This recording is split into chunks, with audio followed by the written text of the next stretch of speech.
Splish splash, I was taking a bath. I'm not gonna keep this up actually. I heard that wrapping your hair up like this is actually really bad for your hair, but I still do it. Yeah, I don't think I'm gonna sit with that the whole way. Oh! I thought that I would dress up for the occasion, but it's actually was really uncomfortable keeping my hair up like that. So, never mind. Oh well, I'm still wearing my bathrobe. You probably can't even tell. So, I was tagged to do this video by Bookishly Laurie. I will link her video down below.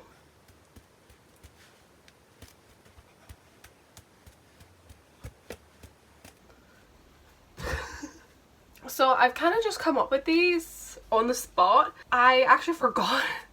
I knew I had this video to do and I kept forgetting about it. I've got so many tags that I want to do and I keep thinking to myself I'm going to do them. But then I never ever sit down and actually go through the prompts and answer them beforehand. So I end up doing it off the top of my head and that is never good. So there are 7 questions. I have a note of them here and the books that I think are suitable enough for the prompts.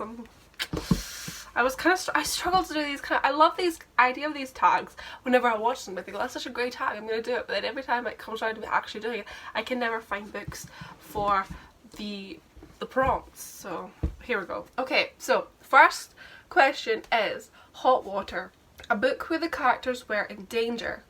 Now I figured there are so many books, like literally most fantasy books or thriller novels, the characters were always in trouble, in danger.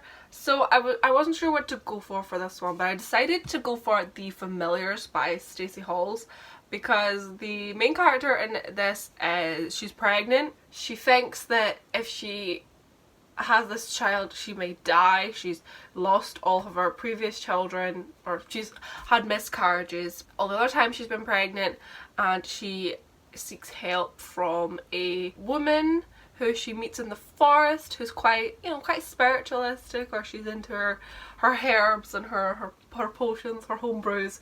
So she enlists her to help her to see her pregnancy to full term. The girl is Alice. Who the fuck is Alice? Yeah, Alice is the name of the girl.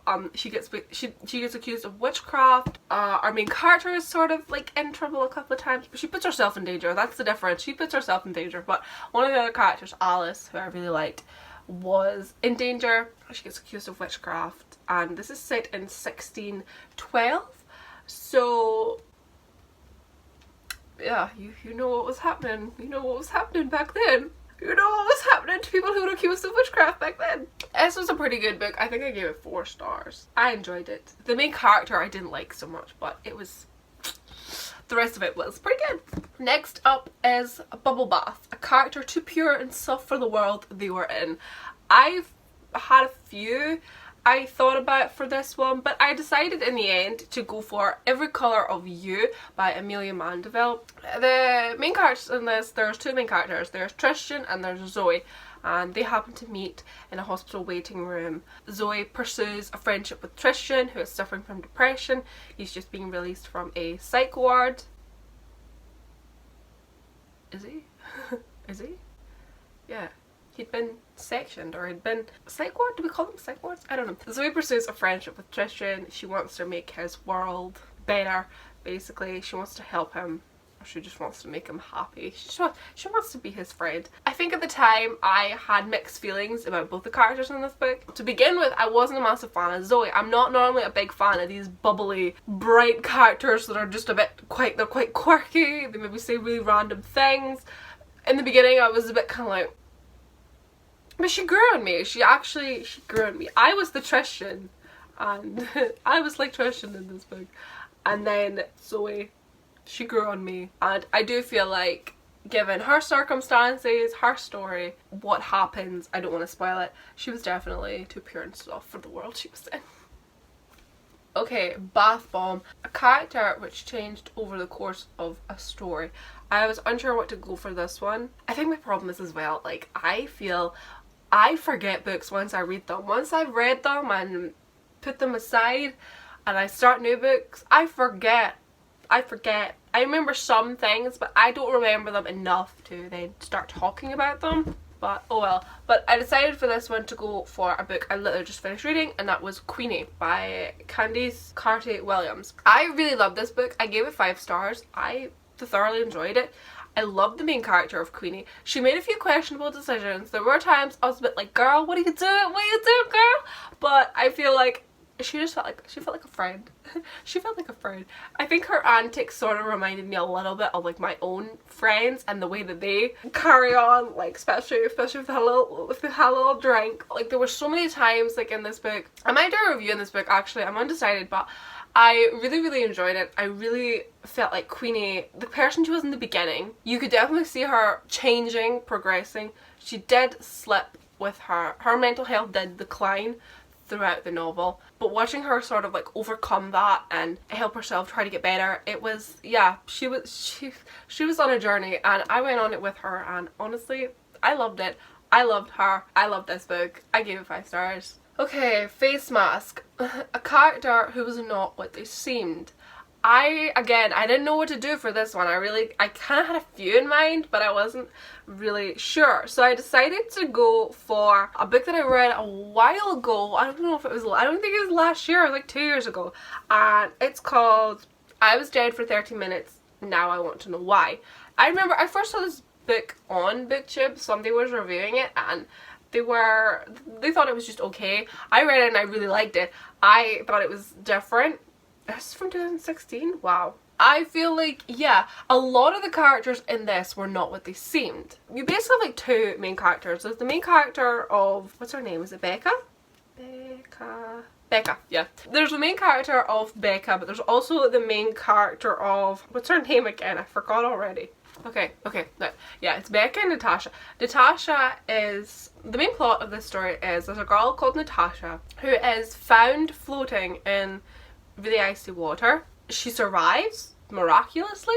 She survives. So the whole thing like being dead for 30 minutes, I don't know if it was like her heart stopped, blah blah blah.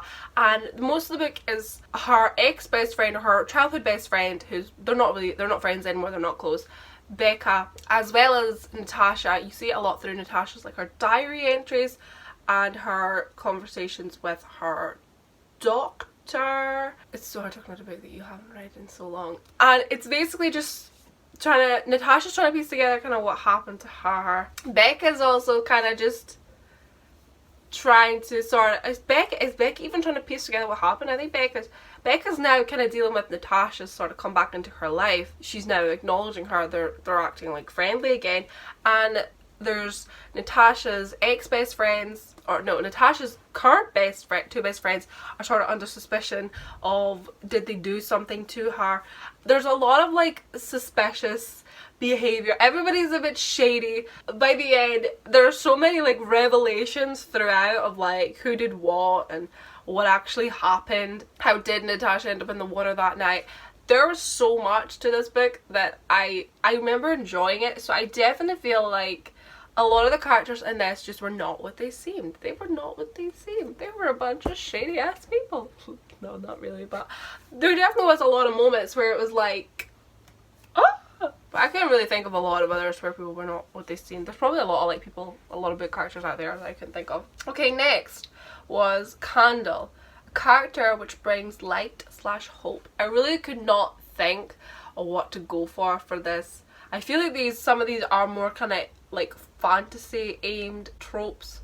I was trying to think of book characters that brought like light / hope, but I couldn't really think of any. I wasn't really sure, but in the end I decided, since I'm currently reading the series for the first time, I decided just to go for Aslan from The Lion, the Witch and the Wardrobe, or just from the Chronicles of Narnia series. I know there's supposed to be like a sort of religious aspect to these books, and I definitely feel like Aslan was just one of those characters that they look up to him, they have faith in him, and he definitely does like bring light / hope, because he pops up from time to time. He's more prominent in this book, I think, but he definitely does like pop up from time to sort of give folk courage, advice. He's like the epitome of a hope bringer, a light bringer.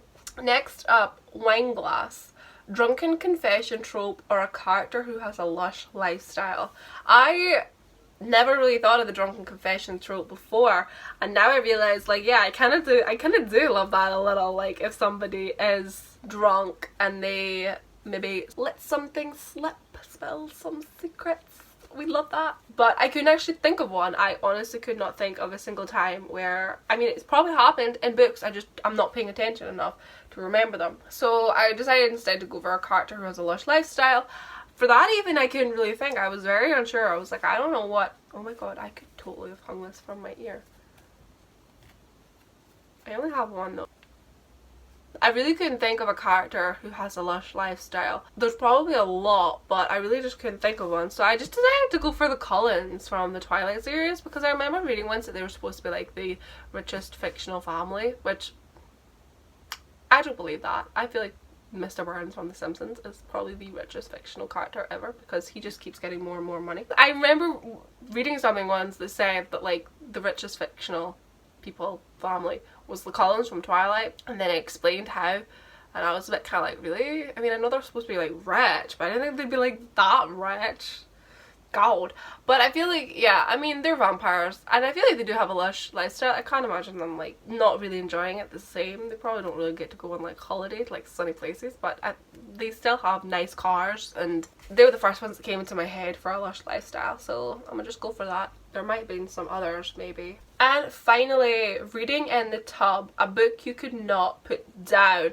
I mean, I have a lot of books that I feel like in the moment I can't put them down.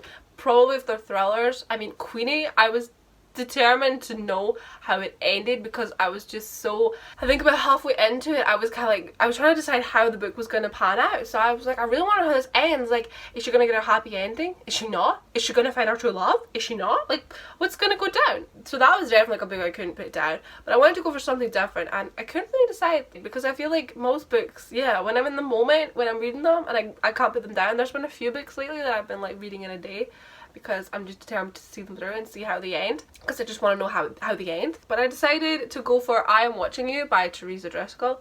I remember reading this last year, kind of December, I think it was December time, yeah. And I just remember like reading it, and I was quite gripped by the story. Though I did a review on this. This was one of my first reviews, I think. Was it? I don't know. But I did a review on this, kind of discussing how I felt about it. I was a little bit disappointed by the ending, but despite that, I feel like it was really good, and I really wanted to know like what happened to the missing girl. There's a missing girl, by the way. That's the story. There's a girl that's missing. There's a lot of character perspectives. I love a multiple character perspective book, even though I feel like you don't get attached to them the same way. I just love that. I love a multiple perspective book, because I feel like it just gives you different insights and different thing that's going on. So I definitely love that. I was just really interested to know like what happened to the missing girl. Is she alive? Is she dead? What's the tea? What's the tea, sis? I really wanted to know. I was really dying to know just how it ended. So I remember like I couldn't put this down. So I loved that. I was a little bit disappointed by the ending, but hey ho, it's not that big of a deal, really. It was a shock, it was a surprise. I feel like it was just one of those endings that really, you couldn't piece it together yourself. It was more characters sort of figuring things out near the end, and it was like a oh moment, but you couldn't like work it out. I mean, you maybe could just if you wanted to take like a wild guess and be like, I betcha it was that person. But I feel like it definitely, the clues weren't there. There was misleading things, but the actual clues themselves just weren't there for it. So, but apart from that, I really enjoyed it, and I remember I couldn't put it down. So that is the end of the tag. I hope you enjoyed it. I hope I enjoyed it. I mean, I'm not sure about all of these books for the tag. I just sort of went with ones that I could just, I don't know. I just went for some random books that I could think of, because I didn't know. I honestly did not know what to go for it. I always forget books, and then when it comes to doing like these tags, I'm sorry, this is so distracting, but I can't help it. Ooh, ooh. Okay, I'm gonna stop. So thank you so much for watching this video. I will leave a link down below to Bookishly Laurie's video, the original tag. I'll leave the questions in the comments or description or whatever, so feel free to check those out. So that was good fun, I enjoyed that. Follow me on Instagram if you want. I have an Instagram, Laura_lovebooks. Follow me on Twitter, LauraTBooks. And thank you so much for watching this video, and I shall see you in my next one, whatever that may be. Now I just gotta pose for a thumbnail. Ugh.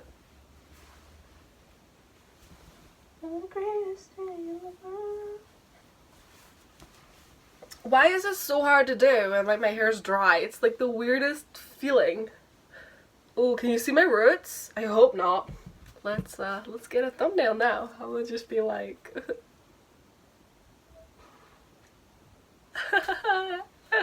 okay. Bye.